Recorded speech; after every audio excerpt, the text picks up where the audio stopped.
Hi friends, welcome to my channel. First time ನನ್ನ channel ನೋಡ್ತಾರೆ, subscribe ಮಾಡ್ಕೊಳ್ಳಿ friends. ನೋಡಿ ಫ್ರೆಂಡ್ಸ್, ಈ ಡಿಸೈನ್ ಎಷ್ಟು ಬ್ಯೂಟಿಫುಲ್ಲಾಗಿ ಬಂದಿದೆ ಅಂತ. ಒಂಥರ ಕ್ಯಾಲಫ್ ಡಿಸೈನು ಇಲ್ಲ ಬಾಕ್ಸ್ ಡಿಸೈನು ಅಂತಲೇ ಹೇಳ್ಬಹುದು. ತುಂಬಾ ಬ್ಯೂಟಿಫುಲ್ಲಾಗಿ ಬಂದಿದೆ ನೋಡಿ. ಈ ಥರ ಡಿಸೈನ್ ನೀವು ಟ್ರೈ ಮಾಡಬೇಕು ಅಂತಿದ್ರೆ ಬನ್ನಿ, ಇದ್ರ ಸ್ಟಿಚಿಂಗ್ ಹೇಗಿದೆ ಅಂತ ನೋಡೋಣ. ಮೊದಲನೇದಾಗಿ ಇದು, ಆಮೇಲೆ ಬ್ಯಾಕ್ ಬಂದುಬಿಟ್ಟು ಬೋಟ್ ನೆಕ್ ಹೇಳಿದರು. ಮಾಮೂಲಿ ಬಟನ್ ಇಟ್ಬಿಟ್ಟು ಮಾಮೂಲಿ ಬೋಟ್ ನೆಕ್ಕಲ್ಲಿ ಚಿಕ್ಕದಾಗಿ ಡ್ರಾಪ್ ಶೇಪ್ ಥರ ಒಂಥರ ಮೊಗ್ಗಿನ ಥರ ಬರುತ್ತೆ. ಅದು ಡ್ರಾಪು ಅಲ್ಲ, ಮೊಗ್ಗಿನ ಥರ ಬರುತ್ತೆ. ಈಗ ಇದಕ್ಕೆ ಮಾಮೂಲಿ ಬ್ಲೌಸ್ ಪೀಸ್ ಆಲ್ರೆಡಿ ಕಟ್ ಮಾಡ್ಕೊಂಡಿದ್ದೀನಿ, ಮೇನ್ ಪೀಸು ಮತ್ತು ಬ್ಲೌಸ್ ಪೀಸು. ಅದಕ್ಕೆ ಸ್ವಲ್ಪ ಲೈನಿಂಗ್ ಬಟ್ಟೆ ಮತ್ತು ಕ್ಯಾನ್ವಾಸ್ ತೊಗೊಂಡಿದ್ದೀನಿ. ಅದಕ್ಕೆ ಡಿಸೈನ್ ಡ್ರಾಯಿಂಗ್ ಮಾಡ್ಕೊಂಡಿದ್ದೀನಿ ಕ್ಯಾನ್ವಾಸ್ ಮೇಲೆ. ಡಿಸೈನ್ ಎರಡು ಕಡೆನೂ ಬರೋ ಥರ, ಎರಡು ಸ್ಲೀವ್ಸ್ಗೂ ಬರೋ ಥರ ರೆಡಿ ಮಾಡ್ಕೊಂಡಿದ್ದೀನಿ. ಈಗ ಕ್ಯಾನ್ವಾಸ್ನ ಸುತ್ತ ಸ್ಟಿಚಿಂಗ್ ಹಾಕ್ಕೋಬೇಕು. ಮತ್ತು ಲೈನಿಂಗ್ ಏನಿದೆ ಆ ಕಡೆ ಈ ಕಡೆ ಫೋಲ್ಡ್ ಮಾಡ್ಕೋಬೇಕು. ಎರಡು ಪೀಸ್ಗೂ ಅದೇ ರೀತಿಯೇ ಎಕ್ಸ್ಟ್ರಾ ಪೀಸ್ ತೊಗೊಂಡು ರೆಡಿ ಮಾಡ್ತಾ ಇರುವಂಥದ್ದು ಡಿಸೈನ್ಗೆ. ಹಾಗೆ ಇನ್ನೋಟ್ ಮಾಡಬೇಕಾಗಿತ್ತು. ಹಾಗೆ ಇನ್ನೋಟ್ ಮಾಡಿದ್ರೆ ಅಷ್ಟು ನೀಟಾಗಿ ಬರೋಲ್ಲ ಅಂದ್ಬಿಟ್ಟು ನಾನು ಎಕ್ಸ್ಟ್ರಾ ಲೈನಿಂಗ್ ಬಟ್ಟೆನೇ ಕೊಟ್ಟಿದ್ದೀನಿ. ಹಾಗೆ ಇನ್ನೋಟ್ ಮಾಡಿದ್ರೆ ಅಷ್ಟು ಫಿನಿಶಿಂಗ್ ಬರೋಲ್ಲ ಅಂದ್ಬಿಟ್ಟು ಈ ರೀತಿ ಮಾಡಿರೋದು. ಅದರಲ್ಲೇ ಮಾಡೋಕ್ಕೋದ್ರೆ ಸ್ವಲ್ಪ ಗ್ಯಾಪು ಅಲ್ಲಿ ಸ್ಟಿಚಿಂಗ್ ಎಲ್ಲ ಸಿಗಾಕೊಳ್ಳೋದು ಆ ಥರ ಎಲ್ಲ ಆಗುತ್ತೆ.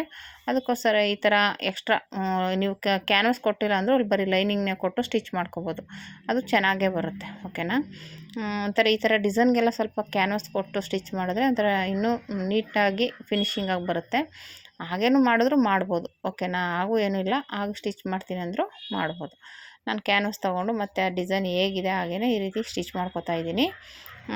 ಯಾವ ರೀತಿ ಅಂದರೆ ಅದು ಒಂಥರ ಕ್ಯಾಲಫ್ ಡಿಸೈನ್ ಥರನೇ ಬರುತ್ತೆ. ಆದರೆ ಮಧ್ಯೆ ಜಾಯಿಂಟ್ ಬಂದಮೇಲೆ ಬಾಕ್ಸ್ ಥರ ಬರುತ್ತೆ. ನೋಡೋಕ್ಕೆ ಕ್ಯಾಲಫ್ ಥರ ಕಾಣಿಸುತ್ತೆ.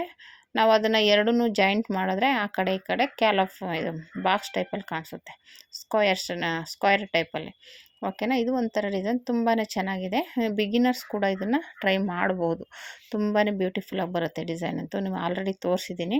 ಅದಕ್ಕೆ ಬಟನ್ ಇಟ್ಕೊಂಡ್ಬಿಟ್ರೆ ಸೂಪರಾಗಿ ಕಾಣಿಸುತ್ತೆ. ಹಾಗಾಗಿ ಈ ಥರ ಡಿಸೈನ್ ನಾನು ತುಂಬ ಹೊಲ್ದಿದ್ದೀನಿ. ನನ್ನ ಮಗಳಿಗೂ ಹೊಲ್ಕೊಟ್ಟಿದ್ದೀನಿ. ತುಂಬ ಇಷ್ಟಪಡ್ತಾರೆ ಈ ಥರ ಡಿಸೈನ್ಸ್, ಜಾಸ್ತಿ ವೇರ್ ಮಾಡೋಕ್ಕೆ ಇಷ್ಟಪಡ್ತಾರೆ. ಮಧ್ಯದಲ್ಲಿ 3 ಗ್ಯಾಪ್ ಟು ಗ್ಯಾಪ್ 3 ಬರೋ ಥರನೇ ಇಷ್ಟಪಡೋದು. ಸಿಂಗಲ್ಗಿಂತ 3 ಸ್ಟೆಪ್ ಬೈ ಸ್ಟೆಪ್ ಬರೋ ಥರ ಡಿಸೈನ್ನ ಇಷ್ಟಪಡ್ತಾರೆ. ಹಾಗಾಗಿ ಈ ಥರ ಮಾರ್ಕ್ ಮಾಡ್ಕೊಂಬಿಟ್ಟು ಸ್ಲೀವ್ಸ್ಗೆ ಇವಾಗ ಅದೇನು ಕ್ಯಾನ್ವಾಸ್ ರೆಡಿ ಮಾಡ್ಕೊಂಡಿದ್ದೀವಲ್ಲ ಆ ಮಧ್ಯದಲ್ಲಿ ಮಾರ್ಕ್ ಮಾಡಿಕೊಂಡು ಕರೆಕ್ಟಾಗಿ ಮಧ್ಯದಲ್ಲಿ ಇಟ್ಕೊಂಡು ಸ್ಟಿಚ್ ಮಾಡ್ಕೋಬೇಕು. ಆ ಡಿಸೈನ್ ಹೇಗಿದೆ ಹಾಗೆ ಆ ಕಡೆ ಒಂದು ಈ ಕಡೆ ಒಂದು ಪಿನ್ ಹಾಕ್ಕೊಂಬಿಡಿ, ಯಾಕಂದರೆ ಸರಿಬಾರ್ದು, ಮಧ್ಯೆ ಕರೆಕ್ಟಾಗೇ ಬರಬೇಕದು ಡಿಸೈನು. ಹಾಗಾಗಿ ಆಮೇಲೆ ನಾನು ಮೇಲ್ಗಡೆ ಕೆಳಗಡೆ ಓಪನ್ ಮಾಡಿಲ್ಲ ಬ್ಲೌಸ್ ಪೀಸ್ನ, ಅದು ಕ್ಲೋಸಾಗೇ ಇದೆ. ಮೇಲೆ ಕೆಳಗೆ 1 ಇಂಚ್ ಕೆಳಗಡೆ ಬಿಟ್ಟಿದ್ದೀನಿ, ಮೇಲೆ ಕೆಳಗೆ 1 ಇಂಚ್ ಬಿಟ್ಟು ಮಾರ್ಕ್ ಮಾಡ್ಕೊಂಡಿದ್ದೀನಿ. ಈಗ ಅದೇ ಶೇಪಲ್ಲಿ ಡಿಸೈನ್ನ ಸ್ಟಿಚ್ ಮಾಡಿಕೊಂಡು ಅದು ಮಧ್ಯದಲ್ಲಿ ಕಟ್ ಮಾಡ್ಕೋಬೇಕು. ಡಿಸೈನ್ ಶೇಪ್ ಹೇಗೆ ತೆಗ್ದಿದ್ದೀವೋ ಸ್ಟಿಚಿಂಗ್ ಮಾಡಿರ್ತೀವಲ್ಲ ಅದೇ ರೀತಿ ಕಟಿಂಗ್ ಮಾಡಿಕೊಂಡ್ರೆ ಆ ಡಿಸೈನ್ ನಮಗೆ ಶೇಪ್ ಬರುತ್ತೆ. ಓಕೆನಾ. ಕಟಿಂಗ್ ಮಾಡಿಬಿಟ್ಟು ನ್ಯಾಚ್ ಹಾಕ್ಕೋಬೇಕು. ನ್ಯಾಚ್ ಹಾಕೋದ್ರಲ್ಲೇ ಇರೋದು ಇದು ಪಾಯಿಂಟು. ಒಂಚೂರು ನ್ಯಾಚ್ ಆ ಕಡೆ ಈ ಕಡೆ ಹಾಕಿಲ್ಲ ಅಂದ್ರೂ ಅದು ನೀಟಾಗಿ ಬರೋಲ್ಲ. ಆ ಕಡೆ ಈ ಕಡೆ ಇದಾಗ್ಬಿಡುತ್ತೆ, ರಿಂಕಲ್ಸ್ ಥರ ಬರುತ್ತೆ, ಸುಕ್ಕಾಗುತ್ತೆ. ನೀವು ನ್ಯಾಚ್ ಹಾಕ್ಕೊಂಡು ತಿರುಗಿಸಿದ್ರೆ ನೀಟಾಗಿ ತಿರುಗುತ್ತೆ. ಆಮೇಲೆ ಅದ್ರ ಮೇಲೆ ಒಂದು ಪಾಯಿಂಟ್ ಒಳಗೆ ಹಾಕೊಂಡ್ರೆ ನೀಟಾಗಿ ಬರುತ್ತೆ. ನೋಡಿ ಈ ರೀತಿ ಕಟ್ ಮಾಡ್ಕೋಬೇಕು. ಅದು ಡಿಸೈನ್ ಹೇಗಿದೆ ಹಾಗೆ ಕಟ್ ಮಾಡ್ಕೊಳ್ಳಿ. ಒಂಚೂರು ಆ ಕಡೆ ಈ ಕಡೆ ಅದ್ರ ಡಿಸೈನು ಹೆಚ್ಚು ಕಮ್ಮಿ ಆಗಿಬಿಡುತ್ತೆ. ಓಕೆನಾ. ಆ ಥರ ಆಗಬಾರ್ದು ಅಂದರೆ ನೋಡಿಕೊಂಡು ಕಟ್ ಮಾಡ್ಕೊಳ್ಳಿ. ನಾನು ಹಂಗೂ ಕಟ್ ಮಾಡಿಬಿಟ್ಟು ಒಂತಾವು ಓಪನ್ ಆಯಿತು, ಮತ್ತೆ ಸ್ಟಿಚ್ ಮಾಡಿಕೊಂಡೆ.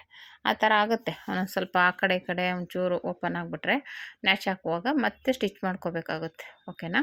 ಈ ರೀತಿ ಕಟ್ ಮಾಡಿಬಿಟ್ಟು ನ್ಯಾಚ್ ಹಾಕ್ಕೊಂಡು ಇನ್ನೋಟ್ ಮಾಡ್ಕೊಳ್ಳೋದು ಅಷ್ಟೇ. ಇನ್ನೋಟ್ ಮಾಡಿಕೊಂಡು ಪಾಯಿಂಟ್ ಒಳಗೆ ಹಾಕ್ಕೊಂಡ್ರೆ ನಿಮಗೆ ಡಿಸೈನ್ ರೆಡಿ ಆಗುತ್ತೆ. ಮತ್ತು ನಾನಿದು ಮಧ್ಯೆ ಓಪನ್ ಬರುತ್ತೆ, ಅದೇನು ಡಿಸೈನ್ ಇದೆಯಲ್ಲ ಆ ಡಿಸೈನ್ ಹತ್ರ ಸ್ವಲ್ಪ ಓಪನ್ ಬರುತ್ತೆ. ಅಲ್ಲೇ ಹಾಗೇ ಮಣಿನಾಗಲಿ ಏನಾದ್ರು ಸ್ಟಿಚ್ ಮಾಡೋಕ್ಕಾಗಲ್ಲ, ಬೀಡ್ಸ್ನ ಓಪನ್ ಬಂದುಬಿಡುತ್ತೆ ಮಧ್ಯೆ. ಹಂಗಾಗಿ ಏನು ಮಾಡಬೇಕಪ್ಪ ಅಂದರೆ ಮಧ್ಯೆ ಒಂದು ಪಟ್ಟಿ ಕೊಟ್ಟರೆ ನೀವು ಅದ್ರ ಮೇಲೆ ಒಂದು ಬೀಡ್ಸ್ ಇಟ್ಟರೆ ಡಿಸೈನ್ ಸೂಪರಾಗಿ ಕಾಣಿಸುತ್ತೆ. ಆಲ್ರೆಡಿ ನಾನು ಫಸ್ಟ್ ತೋರಿಸಿದ್ನಲ್ಲ ಆ ಥರ. ಮಧ್ಯದಲ್ಲಿ ಓಪನ್ ಬರದೇ ಇದ್ದಂಗೆ ಮಾಡಬೇಕು ಅಂದರೆ ನೀವು ಫಸ್ಟೇ 2 ಭಾಗ ಮಾಡ್ಕೊಂಡ್ಬಿಡ್ಬೇಕು ಸ್ಲೀವ್ಸ್ನ.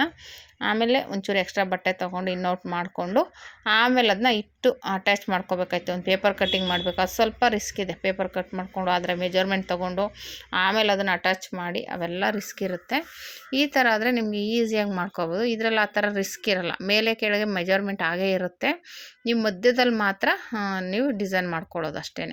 ಮತ್ತು ಇವಾಗ ಈ ರೀತಿ ಸ್ಟಿಚಿಂಗ್ ಆದಮೇಲೆ ಪಾಯಿಂಟ್ ಒಳಗೆಲ್ಲ ಹಾಕಿದ್ಮೇಲೆ ಮಧ್ಯದಲ್ಲಿ ನಾನು ಹೇಳ್ದಂಗೆ ಒಂದು ಪಟ್ಟಿ ಸ್ಟಿಚ್ ಮಾಡಿಕೊಂಡು ಮೂರು ಹತ್ರನೂ 3 ಪಟ್ಟಿ ಕೊಡಿ. ಆಮೇಲೆ 3 ಬಟನ್ ಇಟ್ಕೊಂಡ್ರೆ ಅದು ಬಟನ್ ಇಕ್ಕಿದ್ಮೇಲೆ ಅಷ್ಟು ಇದಾಗಿ ಕಾಣಿಸಲ್ಲ, ಬಟನ್ ಇಟ್ಟಿರೋ ಥರನೇ ಕಾಣಿಸುತ್ತೆ. ಆಮೇಲೆ ಬಟನ್ ಇಟ್ಕೊಂಡ್ರೆ ನಿಮಗೆ ಅದು ಪಟ್ಟಿ ಸ್ಟಿಚ್ ಮಾಡಿರೋದು ಗೊತ್ತಾಗಲ್ಲ. ಓಕೆನಾ, ನೀಟಾಗಿ ಫಿನಿಶಿಂಗಾಗಿ ಬರುತ್ತೆ. ಒಳ್ಳೆ ಸ್ಲೀವ್ಸ್ ಡಿಸೈನ್ ಅಂತೂ ಸೂಪರಾಗಿದೆ. ನೀವು ಬಿಗಿನರ್ಸ್ ಆದರೆ ಒಂದು ಸಲ ಟ್ರೈ ಮಾಡಿ, ಹೇಗೆ ಬಂತು ಅಂತ ಕಮೆಂಟ್ ಮಾಡಿ. ಓಕೆನಾ, ಈ ಥರ ತುಂಬ ಡಿಸೈನ್ ಹೊಲ್ದಿದ್ದೀನಿ ನಾನು.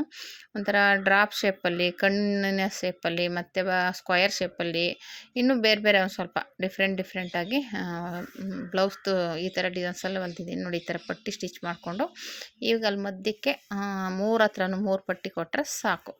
ಆಮೇಲೆ ಏನು ಒಂದು ಇಂಚ್ ಕೊಟ್ಟರೆ ಸಾಕು. ಮಧ್ಯದಲ್ಲಿ ಎಷ್ಟು ಗ್ಯಾಪ್ ಇದೆ ಅದು ಅದೇ ರೀತಿ ಸ್ಟಿಚ್ ಮಾಡಿಕೊಂಡ್ರೆ ನೀವು ಅದ್ರ ಮೇಲೆ ಒಂದು ಬಟನ್ ಇಟ್ಬಿಟ್ರೆ ಆ ಗ್ಯಾಪು ಕಾಣಿಸಲ್ಲ. ಅವು ನೀಟಾಗಿ ನೀವು ಮಧ್ಯದಲ್ಲಿ 2 ಜಾಯಿಂಟ್ ಮಾಡೇ ಸ್ಟಿಚ್ ಮಾಡಿದ್ದೀರಾ ಅಂತಲೇ ಅನಿಸುತ್ತೆ. ಓಕೆನಾ, 2 ಪಟ್ಟಿನೂ ಜಾಯಿಂಟ್ ಮಾಡಿ ಬೀಡ್ಸೋ ಸ್ಟಿಚ್ ಮಾಡಿರೋದು ಅಂತಲೇ ಅನಿಸುತ್ತೆ. ಹಾಗಾಗಿ ಈ ಥರ ಡಿಸೈನ್ನ ಒಂದು ಸಲ ಟ್ರೈ ಮಾಡಿ, ಹೇಗೆ ಬಂತು ಅಂತ ಕಮೆಂಟ್ ಮಾಡಿ. ಓಕೆನಾ ಫ್ರೆಂಡ್ಸ್, ಮತ್ತು ಕೆಳಗಡೆ ಹಾಗೇ ಫೋಲ್ಡ್ ಮಾಡ್ಕೋಬೋದು, ಏನು ತೊಂದರೆ ಇಲ್ಲ. ಎಮ್ಮಿಂಗ್ ಪಟ್ಟಿ ಏನು ಬೇಕಾಗಿಲ್ಲ. ಇದು ಸ್ಟಿಚಿಂಗ್ ಆದಮೇಲೆ ಕೆಳಗಡೆ ಹಾಗೇ ನಾನು ಅದಕ್ಕೆ ಅದು ಸ್ಟಿಚ್ ಮಾಡಬಾರ್ದು ಅಂತ ಹೇಳಿದ್ದೆ. ಯಾಕಂದರೆ ಇದು ಫುಲ್ ಫಿನಿಶಿಂಗ್ ಆದಮೇಲೆ ಸ್ಟಿಚ್ ಮಾಡಿದ್ರೆ ಅವಾಗಿನ್ನೂ ಫಿನಿಶಿಂಗ್ ನೀಟಾಗಿ ಬರುತ್ತೆ. ಓಕೆನಾ, ಇಲ್ಲಾಂದರೆ ಏನಾಗ್ಬಿಡುತ್ತೆ, ಮೊದಲೇ ಸ್ಟಿಚ್ ಮಾಡಿದ್ರೆ ಮತ್ತೆ ಬಿಚ್ಚಿ ಇವಾಗ ಅದನ್ನು ಓಪನ್ ಮಾಡಿ ಇದು ಮಾಡಬೇಕಾಗತ್ತೆ. ಇವಾಗ ನೋಡಿ, ಒಂದು ಸ್ಟಿಚ್ ಹಾಕೊಂಡ್ಬಿಟ್ರೆ ಡಿಸೈನು ರೆಡಿ ಆಯಿತು. ಆಮೇಲೆ ಎಮ್ಮಿಂಗ್ ಮಾಡಿಕೊಂಡ್ರೆ ಆಯಿತು. ಒಳಗಡೆ ಲೈನಿಂಗ್ ಹಾಕಿದ್ದೀವಲ್ಲ ಅದು ಎಮ್ಮಿಂಗ್ ಮಾಡಿಕೊಂಡ್ರೆ ಆಯಿತು. ಓಕೆನಾ, ಡಿಸೈನ್ ಈ ರೀತಿ ಬಂತು ನೋಡಿ. ಇದಕ್ಕೆ 3 ಬಟನ್ ಇಟ್ಬಿಟ್ರೆ ಸೂಪರಾಗಿ ಕಾಣಿಸುತ್ತೆ. ನೀವು ಒಂದು ಸಲ ಟ್ರೈ ಮಾಡಿ ಫ್ರೆಂಡ್ಸ್, ಹೇಗಿದೆ ಅಂತ ಕಮೆಂಟ್ ಮಾಡಿ. ಒಬ್ಬರು ಸ್ಲೀವ್ ಡಿಸೈನ್ ಕೇಳಿದರು, ಅಂದರೆ ಆ ಡಿಸೈನ್ ಇನ್ನೂ ನಾನು ಸ್ಟಿಚ್ ಮಾಡಿಲ್ಲ, ಮಾಡ್ದಾಗ ತೋರಿಸ್ತೀನಿ. ಈ ಡಿಸೈನು ಸ್ಲೀವ್ಸ್ತೇನೆ ನೋಡಿ. ಈ ಡಿಸೈನ್ ಇಷ್ಟ ಆದರೆ ಟ್ರೈ ಮಾಡಿ. ಓಕೆನಾ ಫ್ರೆಂಡ್ಸ್, ಬ್ಯೂಟಿಫುಲ್ಲಾಗಿರೋ ಡಿಸೈನ್. ಇಷ್ಟ ಆದರೆ ಲೈಕ್ ಮಾಡಿ, ಶೇರ್ ಮಾಡಿ, ಕಮೆಂಟ್ ಮಾಡಿ. Thank you for watching friends.